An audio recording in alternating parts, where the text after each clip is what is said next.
뭐 총, 그리고 그 당시에 이제 이런 경문들, 격고 이렇게 돼 있는데 경문, 그리고 활동했던 이 유품들 이런 것들이 전시되어 있습니다. 조직 편제 이런 것도 있고요. 이 양성룡이라고 왕청 반일 유격 때 대장했던 양성룡의 모습입니다.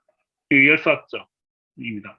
이 공식적으로 그러니까 그 동북 지역 그 연변에서 항일 열사가 3,200명 정도 된다고 그래요. 공식적으로 중국에서 인정한 항일 열사 3,200명 정도 되는데 그 중에 3,100명 정도가 조선인입니다. 그러니까 이 연변 지역은 뭐 거의 조선인들이 다 모든 활동의 중심이었다 이렇게 얘기를 할 수가 있겠죠. 그래서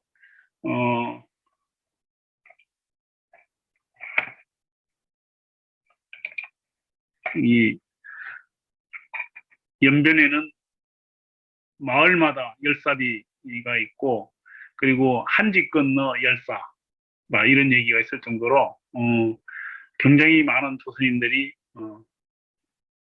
물론 이제 독립운동을 위해서 뛰어들었지만 중국 혁명에도 아주 중요한 공헌을 했던 거죠. 여기 이제 명동촌입니다. 명동촌에 가면 윤동주 생가가 있습니다. 윤동주 생가가 있고 이건 이제 주덕회 사진이고요. 역시 이런 박물관에 가면 조선인 열사들, 조선인 독립운동가들 사진들이 쭉 이렇게 벽면 전체에 걸쳐서 나열되어 있습니다. 이건 이제 그 대성학교 자리에 윤동주 시비나 대성학교 자리를 재현을 해놨는데 이게 이제 전에는 영정 시내에 있었는데 지금은 명동촌으로 다 옮겨져서 위치가 바뀌었습니다. 이제 서전서숙 자리. 서전서숙은 1906년 그 이상설 선생이 최초로 이 용정에다가 세운 민족학교입니다. 민족학교고 이상설 선생이 1907년 헤이그 밀사로 파견이 되면서 학교를 다시 돌볼 수 없었기 때문에 그 위에 일본에 이제 간섭도 있고 그래서 1년 후에 폐교하는데 그 다음에 이제 그 명동학교가 설립이 되면서 명동학교가 교사들과 그 교육 내용들 이런 것들을 그대로 받아서 서전서숙의 내용들을 그대로 받아서 민족학교에서의 명맥을 유지를 했고 그 이후에 이제 동홍중학이라든지 은진학교라든지 이런 것들로 이제 민족 교육의 맥들이 이어집니다. 연결 과목 자리입니다. 그리고 이제 이 조선 그 간도 일본 총영사관 자리. 일본이 침략을 하면서 1904년, 1905년 러일 전쟁에서 러시아를 물리치고 승리한 다음에 사실 조선에 대해서 침략을 본격화하지 않습니까? 본격화해서 1905년에 통감부를 설치해서 외교권을 박탈을 하죠. 박탈을 하고 그 다음에 외교권을 박탈했기 때문에 그걸 명분으로 해서 조선 그러니까 통감부 영사관을 1905년에 설치를 합니다. 그리고 그걸 나중에 이제 발전시켜 1909년에는 일본 총영사관을 용정에다 만드는데 결국 총영사관은 일본 침략의 교두보 역할이었고 조선인 독립운동을 탄압하고 계속 그러니까 방해하는 핵심 역할이었죠. 그래서 경찰력을 계속해서 용정, 연길, 군춘 뭐 이런 거니까 이 연변 지역뿐만 아니고 국경 지역에 계속 군대를 정강하고 형사들을 그러니까 경찰을 정강시켜서 배치를 하고 독립운동을 탄압을 하게 됩니다. 그 이제 그 사령부 역할을 했던 곳이 일본 총영사관입니다. 이 총영사관이 100년이 넘게 지났는데 이렇게 아주 건물이 멀쩡하게 있어요. 물론 그 지금까지 과정에서 약간의 보수는 했겠지만 외관 모양이 그대로 살아있다는 것은 놀라운 일입니다. 일본이 뭐 옛날 우리 그 부모 세대들이나 우리도 마찬가지인데 일본이 굉장히 그러니까 뛰어난 뭐 기술 이런 것들에 대해서 컴플렉스가 많았는데 지금은 우리도 그러니까 아주 높은 수준의 기술력과 뛰어난 이런 능력을 자랑을 하고 있죠. 근데 어쨌든 일본이 그러니까 이 건물을 100년이 넘게 지으셨는데도 멀쩡하게 있다는 건 참 잘 지었다는 거죠. 내부에 이제 중국에서 이걸 원래 없애려고 그러다가 교육기관으로, 교육박물관으로 쓰고 있습니다. 그래서 중국은 지금은 생활이나 이런 것들이 수준이 높아지면서 중국의 사회주의, 애국주의 교육 기관으로 쓰기 위해서 항일투쟁에 또는 일본의侵略의 자리 뭐 이런 것들을 보존을 해서 잘 유지를 하고 있습니다. 보면 뭐 이런 그림들, 내부 시설들 이런 걸 이제 만들어서 하고 보여주고 있습니다.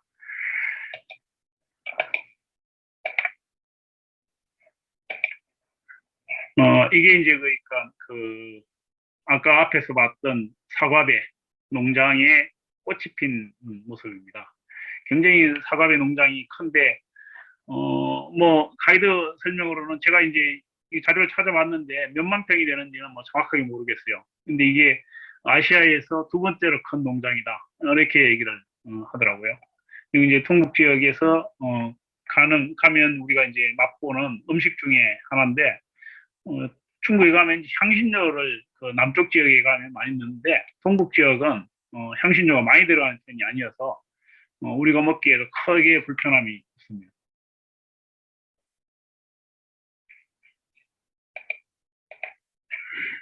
이건 용정에 가면 우리가 이제 먹는 냉면인데 굉장히 냉면이 정말 커요. 우리가 보통 세수대한 냉면, 그런데 그 냉면 그릇보다 더 크고 양도 어마어마합니다. 양도 많지만은 들어가는 그러니까 부산물 이런 것들이 굉장히 많아요. 과일이나 뭐 이런 것들을 많이 넣고 또 한편으로는 이제 단 걸 좋아하지 않는 사람은 약간 좀 너무 달다 이런 느낌이 들 텐데 굉장히 다릅니다. 뭐 양이 많아서 다 먹지 못하죠 보통. 이제 사과배가 익으면 이런 색깔로 바뀌는 겁니다. 윤동주 생가입니다. 윤동주 생가에 가면 약간 좀 낯선 제목이 들어오는데 중국 조선족 애국 시인 윤동주 생가.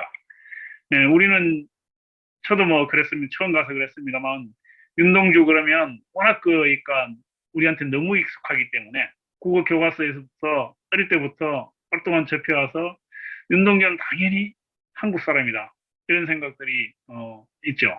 근데 이제 중국에 가면 중국에서 태어났고 중국에서 생활을 하다가 일본 유학을 갔고 일본에서 사망해서 중국에 와 묻혔습니다.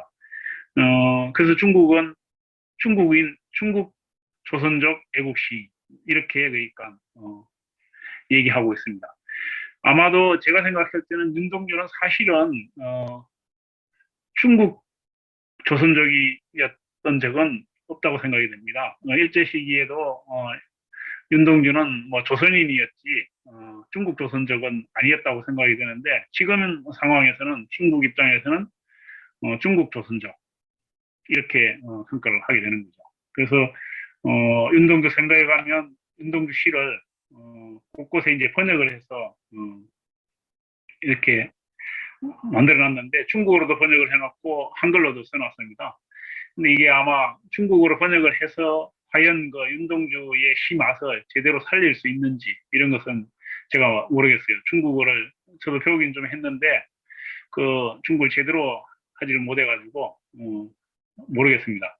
근데 뭐 하여튼 이런 곳곳에 윤동주 생가의 이런 시들이 이렇게 번역이 되어 있습니다. 김낙연 선생이고요. 명동학교를 세운 명동학교의 창시자이고 뭐 연변의 대통령이다 이런 얘기를 들었을 정도로 연변 지역에서 중요한 인물입니다. 그리고 이제 이 원래는 대성학교 자리를 저쪽 용정 시내에 있었는데 지금은 명동촌으로 옮겨서 이렇게 지어놨습니다. 이게 제가 1919년에, 2019년에 가니까 이쪽으로 옮겨서 이렇게 지어놨어요. 공사가 완전히 끝나지 않은 상태에서 아직도 진행되고 있는데 지금쯤은 아마 다 완전히 간장을 다 마무리 지어서 잘 되고 있을 텐데 2020년, 21년 가지를 못해서 어떻게 바뀌었는지 모르겠습니다. 이렇게 이제 옮겨서 있고 15만 원 탈사건 유적지라고 용정에서 이 명동촌으로 넘어가다 보면 도로가에 유적비가 있는데 이 유적비는 이렇게 이제 서 있습니다.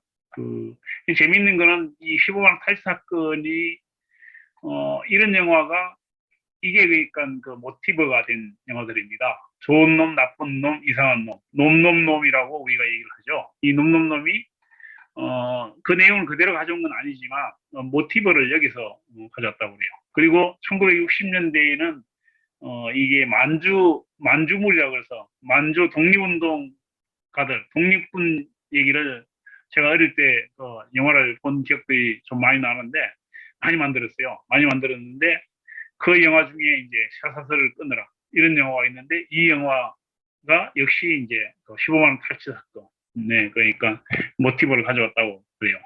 이 쇠사슬을 끊으라 아마 15만 원 탈취 사건의 내용의 상당 부분을 그대로 그러니까 가져왔다고 얘기를 하고 놈놈놈은 전혀 다른 형태로 변형을 시킨 그런 영화였죠.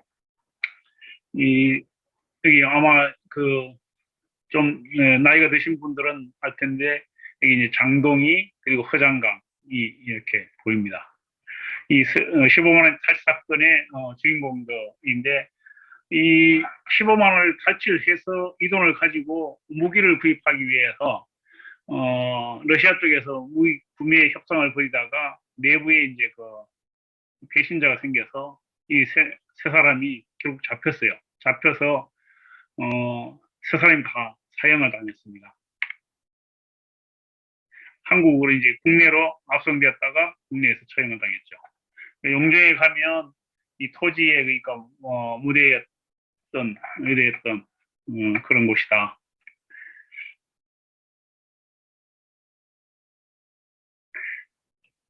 자, 용정에서 이제 도문으로 가겠습니다. 도문으로 가면서 보는 풍경들이 약간은 시골스럽기도 하고 또 한편으로는 우리 그러니까 과거의 옛날 그러니까 생각이 나게 하는 저로서는 이제 시골 느낌이 옛날 어린 시절의 느낌들이 많이 느껴지는 그런 풍경들이었습니다.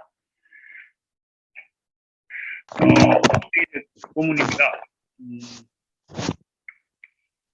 도문인데 도문 중국 세관 옥상에서 북한 쪽 남양시를 바라보고 찍었습니다. 원래 이제 구다리가 여기 있고 구다리 중간까지 갈 수 있었어요. 갈 수 있었는데 2019년에 가니까 아예 우리는 입장을 안 시켜주더라고요. 근데 이제 중국인들은 보니까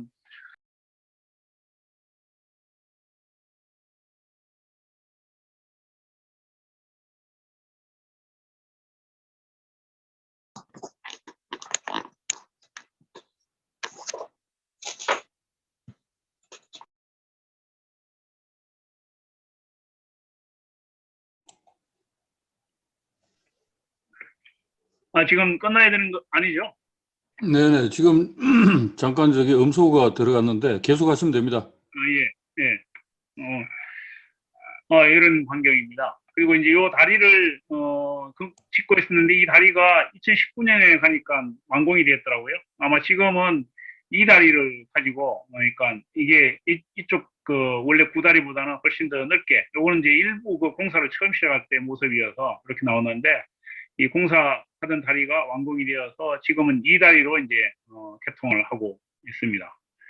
아마도 그러니까 중국 보면 다리가 굉장히 곳곳에 많이 만들어지는데 지금은 역시 이제 미국에 의해서 봉쇄가 되어가지고 많은 부분들이 중국과 교류나 이런 점에 한계가 있지만 그게 풀리게 되면 북중 교역이나 이런 것들이 아주 활발하게 되고 그렇게 될 거라고 보여집니다. 그리고 그런 것에 대비해서 이 다리들을 확충하고 있고 그 물자뿐만 아니라 인적인 교류 이런 것들도 계속 확산되고 있는 겁니다. 위에서 찍은 사진 모습이고요. 뭐 그런 사진들입니다. 이게 이제 제가 갔을 때 우리는 아예 이쪽 가리로는 접근도 못하게 하고 위에서 옥상에서만 바라봤는데 중국인들이 이렇게 북한으로 넘어가서 관광을 가더라고요. 하루 관광인지 아니면 뭐 며칠 관광인지 모르겠는데 이렇게 관광을 가고 있었어요. 네, 뭐 선착장의 배 모습입니다. 그리고 누구 말처럼 조만간 푸른 물은 아니고 이거 황토물인데 이 백두산 쪽에 가까운 무산 쪽 이런 쪽에서 한광 이런 쪽을 이제 개발하면서 굉장히 물이 흐려졌다고 얘기를 합니다. 여기 가면 이제 북한 담배도 팔고 돈도 이렇게 팔고 있습니다. 뭐 이 동문 지역의 이제 모습 여러 사진들입니다. 봉오동 전투 전적지입니다. 전적지는 지금 현재 원래 전투가 있던 지역은 이보다 더 위쪽인데 도문시의 그러니까 식수원으로 이렇게 저수지가 돼 있어요. 그래서 원래 전투가 벌어진 저 깊숙한 곳에 있었는데 전투가 벌어져 있는 곳까지는 우리가 못 올라가고 그 아래쪽에 기념비가 있는 쪽으로 보통 보게 됩니다. 그리고 보면 봉오동 저수지라고 돼 있죠. 이제 한 번은 가니까 이게 물을 빼가지고 아예 못 들어갔어요. 제가 그래서 이때는 사진만 찍었고 그 뒤에 이제 여러 차례 갔는데 뭐 들어가 보지 못한 적도 있고 이렇게 물이 넘쳐서 아마 그러니까 저수지 공사를 하고 있거나 물을 이렇게 수원지니까 이렇게 물을 그러니까 바꿔서 정화 시설을 하고 있는 그런 모습이었어요. 그리고 이 주변에 이제 올라가던 농촌 지역입니다. 이 아래쪽에는 굉장히 완만하게 되어 있는데 이제 점차 올라갈수록 아까 저수지가 있던 그 위쪽을 깊숙이 들어가서 전투는 그 위쪽으로 이제 일본군을 아주 그러니까 유인을 해서 깊숙한 곳에서 전투를 했습니다. 재작년인가요? 봉오동 2019년이네요. 2019년에 개봉한 봉오동 전투라는 뭐 영화에 보면 그게 뭐 역사적 사실과 다른 부분이 많다 이렇게 얘기를 하기도 하는데 어쨌든 뭐 거기서 이제 그런 느낌은 가질 수가 있습니다. 그러니까 어떤 형식으로 전투가 치러졌는지 이런 것들은 볼 수가 있는데 봉오동 가는 지역입니다. 이런 버드나무들이 서 있고요. 이 숲길이 있습니다. 봉오 낙원이라고 이렇게 이름 붙여져 있어요. 이 봉오동은 원래 이제 최진동 장군이 봉오동 전투의 주역이었던 그러니까 이 지역의 최진동 형제가 굉장히 그러니까 지주이면서 중국 정부의 관리로서 이 지역을 그러니까 관리하고 있었고 굉장히 많은 토지들을 가지고 있었어요. 토지들을 가지고 있었고 또 돈이 많았기 때문에 사병들도 많이 거느리고 있었고 그래서 대한 독군부라는 군대 조직을 했고 나중에 이제 봉오동 전투에 사실 중요한 그러니까 역할을 했던 핵심 역할을 했던 이런 부분인데 그래서 처음에 이제 봉오 지역에 이 지역에 처음으로 그러니까 이 조선인들을 이주시켜서 낙원을 짓겠다 이런 생각으로 개척을 했고 결국 이런 토대가 있었기 때문에 봉오동 전투가 가능했던 겁니다.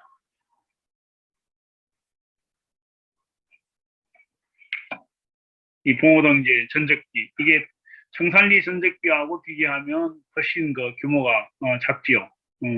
그래도 전에 옆에 보면 이제 작은 비석이 있는데 이것과 비교하면 그래도 훨씬 많이 커졌죠. 잘 더듬은 편인데 청산리와 비교하면 규모나 이런 점에서는 상당히 차이가 납니다. 청산리 같은 경우는 이제 한국 정부에서 재정 지원을 직접 해서 개입을 해서 했기 때문에 그렇게 된 거였습니다. 봉오동 전투의 주역이었던 홍범도 장군하고 최진돈 장군입니다. 이 두 사람이 이제 모스크바 극동대회에 참석해서 찍은 기념사진이라고 알려져 있습니다. 이 사진이 이렇게 동영상의 그러니까 일부인데 최근에 반백률 교수라고 외국대학교에 있는 반백률 교수가 이 자료를 발굴을 해서 공개한 자료입니다. 이 자료는 여운형이고요. 그리고 가운데는 최진동 장군의 동생으로 알려져 있는 최운산 장군으로 추정되고 있습니다. 역시 이제 그 극동대회에 참석을 해서 찍은 이 사진도 동영상을 캡처한 겁니다. 봉오동 전투의 주요 인물이었던 안무의 20대 시절 초반기입니다. 그리고 봉오동 전투의 영화 포스터 2019년 8월에 있었네요. 아까 얘기했던 자유참변, 이 봉오동 전투, 그 다음에 2000년 6월에 봉오동 전투가 있었고, 2000년 10월에 청산리 전투가 있었고, 그 다음에 10월부터 일본이 대규모 부대를 편성을 해서 본격적인 독립군 섬멸 작전을 펴게 됩니다. 그래서 그 일본군에 직접 그러니까 대대적인 몇만 명씩 동원해서 일본군이 공격을 했기 때문에 직접 싸움을 할 수 없는 상황에서 이 독립군들이 이렇게 이동을 하게 됩니다. 이동을 중국 내에 이제 그 국경 지역인 일산으로 갔다가 이 지역에서 이렇게 러시아 쪽으로 넘어갑니다. 넘어가서 러시아의 이만이라고 하는 도시인데 이 이만이라는 도시에 모여서 자유시라는 굉장히 먼 거리입니다. 이 거리가 하바롭스크가 이쪽이니까 기차를 타고 이동을 하게 돼요. 이 과정에서 여기서 이제 처음에 옮겨갈 때부터 무장을 해제를 시켜서 옮겨갑니다. 근데 이제 김자진 장군 같은 경우는 여기 밀산으로 갔다가 무장을 해제하라고 그러니까 못하겠다고 그래서 다시 중국으로 돌아옵니다. 근데 이제 이때 많은 사람들은 무장을 일단 해제를 받아들이고 자유시로 옮기죠. 자유시로 옮기는데 이 자유시에 가서 다시 러시아군들이 이제 무기를 돌려줍니다. 돌려주는데 문제는 이제 중국 내에 있었던 굉장히 많은 다양한 여러 군대 조직들을 하나로 통합하기 위한 고민들, 노력들 이런 걸 벌이는데 결국 그 주도권을 누가 질 것이냐 하는 문제를 놓고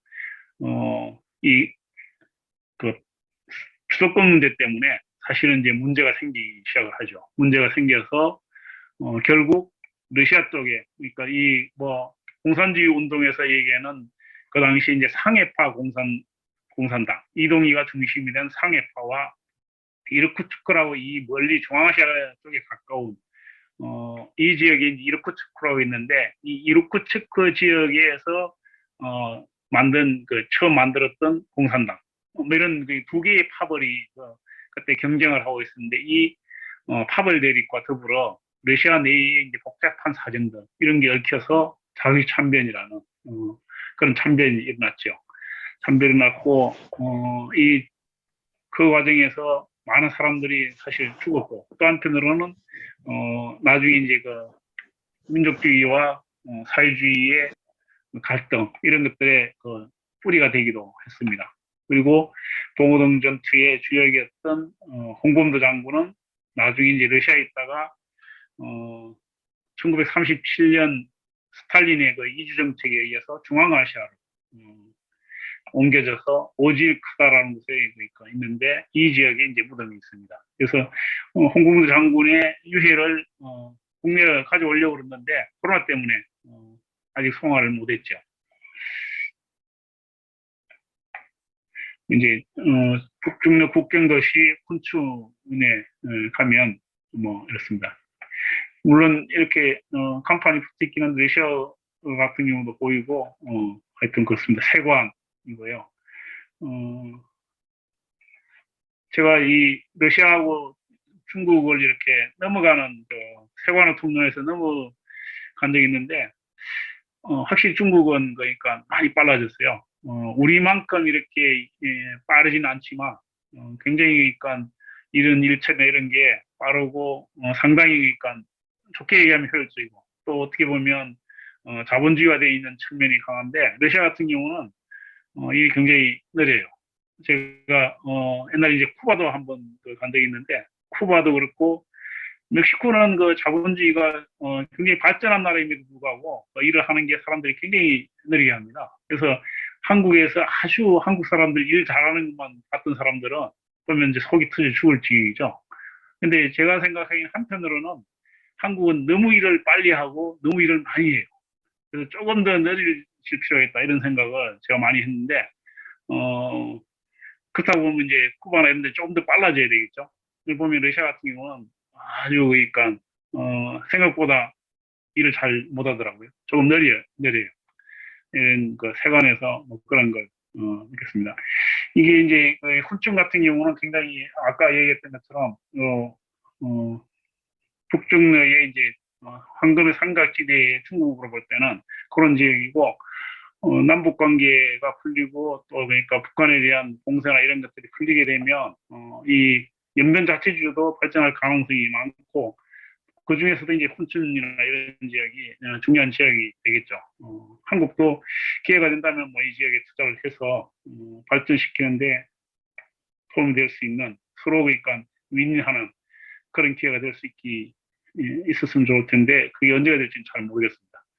이게 이제 창지투 그래서 창춘, 지린, 투먼으로 연결되는 이 지역을 이제 일종의 그 길림성에서 발전지대 이렇게 그러니까 보고 개발하려고 그랬던 건데 지금 뭐 중국은 사실 뭐 이런 차원에서 계속 진행이 되고 있고 북한은 중국과 연계돼서 진행되는 부분은 사실 잘 안 되고 있고 북한 자체로 그러니까 계속 발전을 하려고 그러는데 여전히 어려움이 많죠.